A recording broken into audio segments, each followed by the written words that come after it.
contrarian, leave it to contrarian badass Reggie Middleton. He called the housing crash. He called the collapse of Bear Stearns and Lehman Brothers and the crisis in the Eurozone banking system. Reggie Middleton. Today, we discuss self-defense. Why? Well, let me get into that. You see, I'm a fighter. I've been practicing various forms of combat since I was 13 years old. I'm almost 50. I've practiced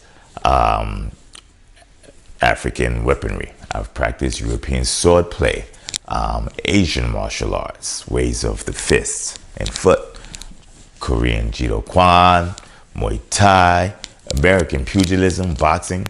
Actually, I like to fight. I like to combat. Why? Not because I'm violent, because I enjoy the challenge. I enjoy the intellectual battle, the ability to strategize and take intellect, merge it with physical capability, and back it with soul, back it with spirit, indomitable spirit, the willingness to go ahead. What makes me very good at combat is not just physical attributes, which you can see on the video, which can be attained by anybody who tries hard enough. What makes me very good at combat is my ability to observe. I pay attention. I study the opponent. I study who is on my side. I study who's not on my side. This is useful in both sport and street fighting.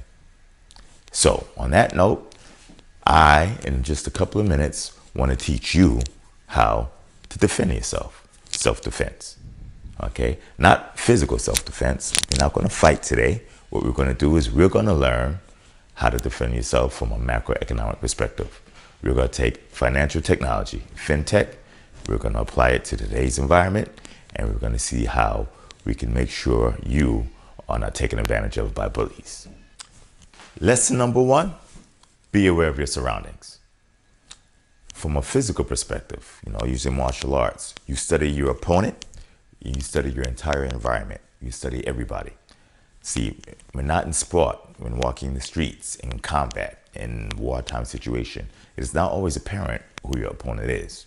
So you don't assume. You don't assume someone's on your side. You don't assume someone's not on your side. You always run a constant calculation.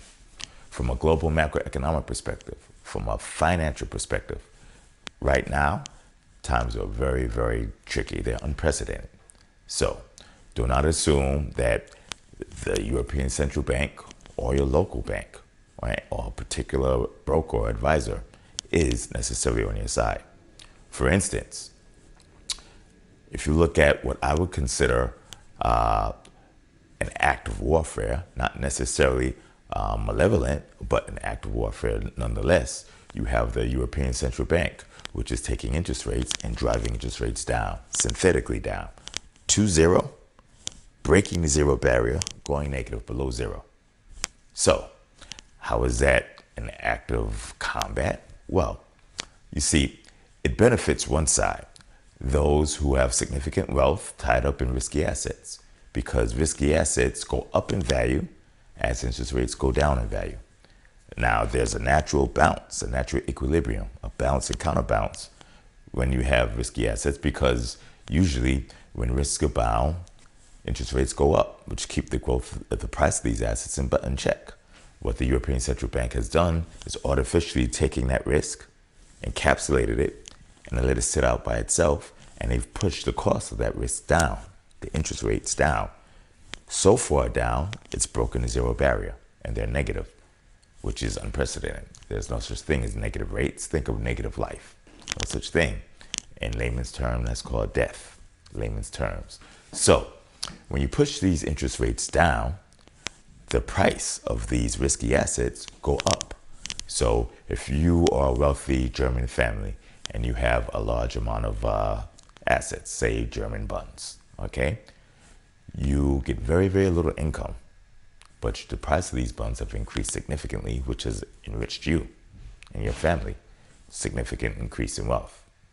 Now, on the converse side, on the other side, you have the wage earner who must work for their income. Okay, they use labor and exchange labor for income. which is the definition of money, which is prevalent in many other videos. Please go through our archives.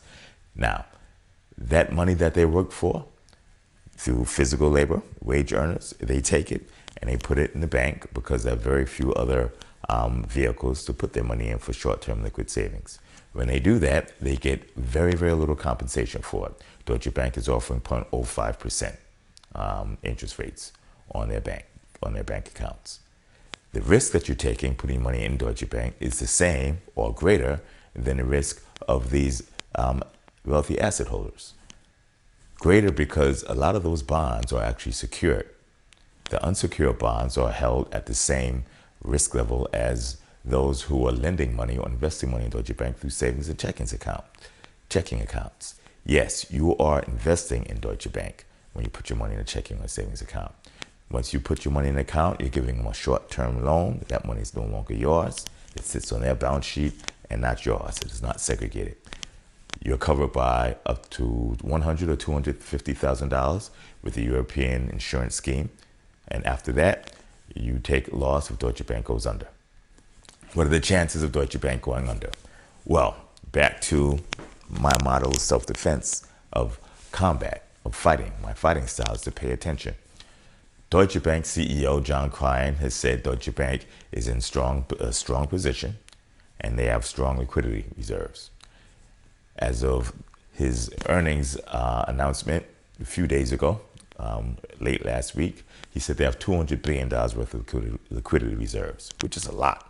200 billion euros worth of liquidity reserves, which is a lot.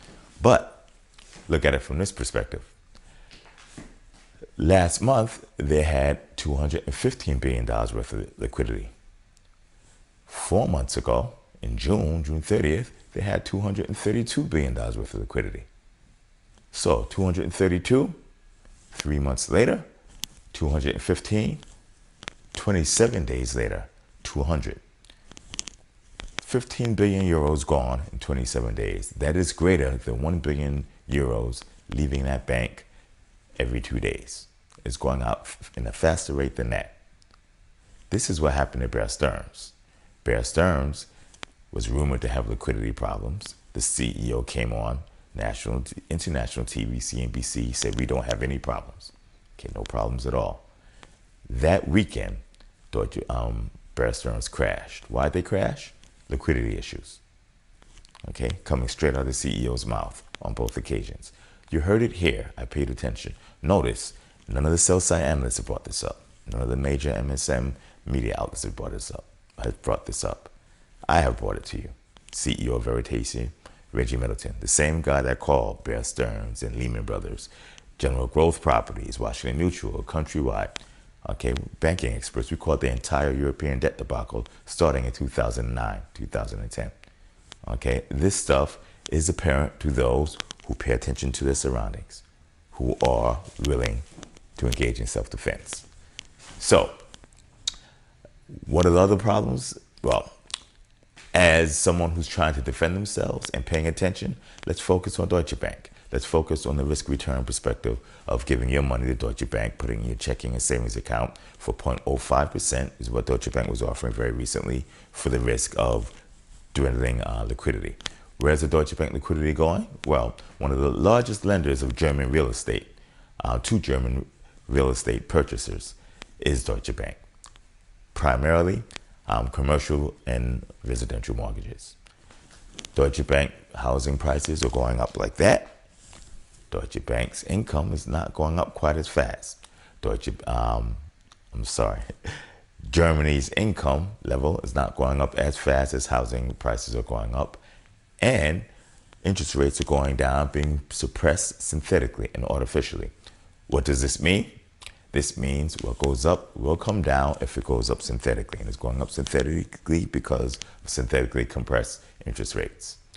Well, when that housing market turns, you'll see Bear Stearns redux. This is exactly what happened. Bear Stearns was one of the largest residential and CMBS commercial mortgage-backed securities lenders. Okay, significant portfolio.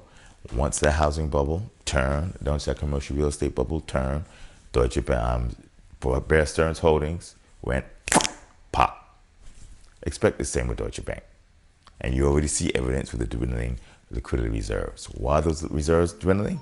Well, it's quite possible that somebody, somewhere, saw our videos and read our subscriber research reports that show that Deutsche Bank is a significant counterparty risk. Okay, it makes no sense from an arithmetic and mathematical perspective for you to put your money in Deutsche Bank savings accounts and checking accounts, considering the meager return you get and the significant risk that you are exposing yourself to. See, all return is calculated as a purchase of risk. I'm getting X amount of return, okay, and I'm paying Y amount of risk for it. The key is to pay less in risk than you get in return. That's how you make money. If you pay the same in risk that you get in return, you're breaking even. If you pay significantly more in risk than you're getting in return, you're putting yourself at economic loss over time. Deutsche Bank guaranteed economic loss over time. That's the way we see it. Now, how can I teach you quick methods of self-defense, of how to fight? Well, one quick thing, one second important lesson outside of being aware of your surroundings is to use the proper weapons. You know, we have weapons such as spears and swords. We have knives. We have staffs. You even have fists, feet, knees, elbows, headbutts.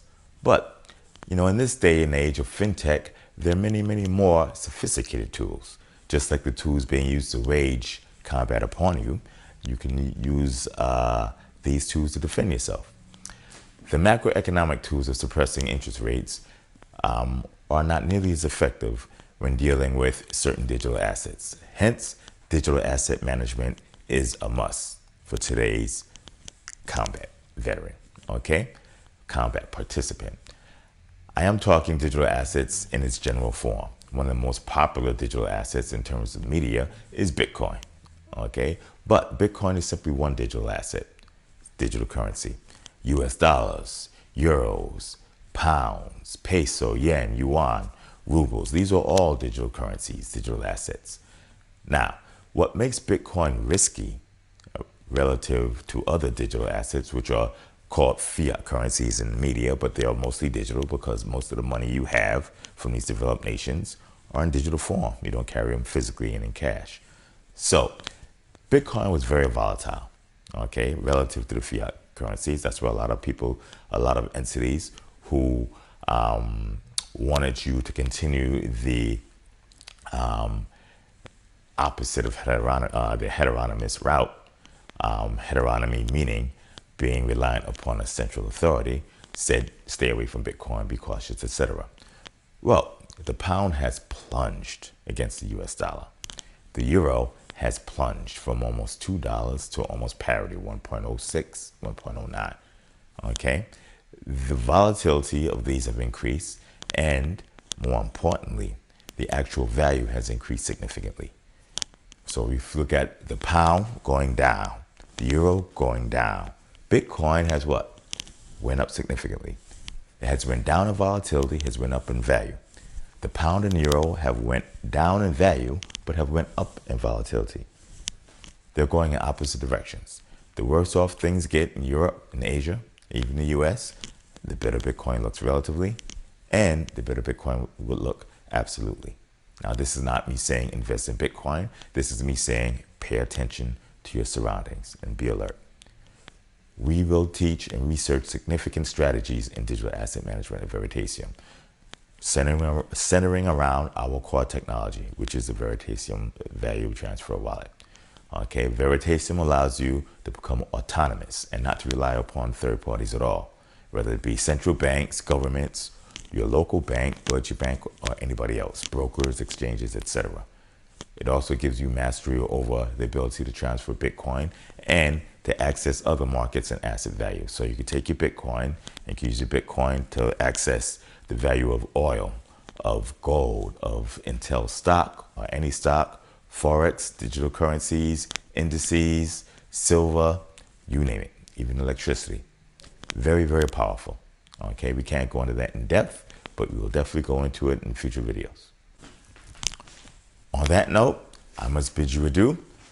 But anybody interested in learning more about socioeconomic self-defense, global macroeconomic self-defense, fintech fighting, come reach out to me. You can reach out to me personally, reggie@veritasium.com, or you can go to the info@veritasium.com site.